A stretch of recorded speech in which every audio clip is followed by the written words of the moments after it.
Hello everyone. Today we are going to discuss about polymorphism, function overloading, part of programming in C++ course.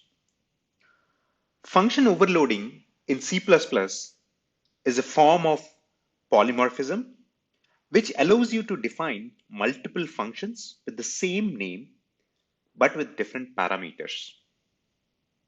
When you call a function with the same name, the correct version of the function is called based on the number and types of the arguments that are passed to it. Here is an example of function overloading in C++.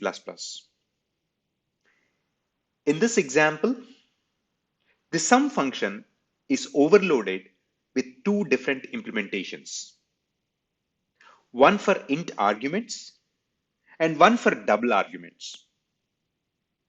When you call the sum function with int arguments, the first version of the function is called. When you call the sum function with double arguments, the second version of the function is called. This allows you to reuse the same function name but implement different behaviors based on the type of the arguments that are passed to the function. Hope this was helpful. Thank you for watching.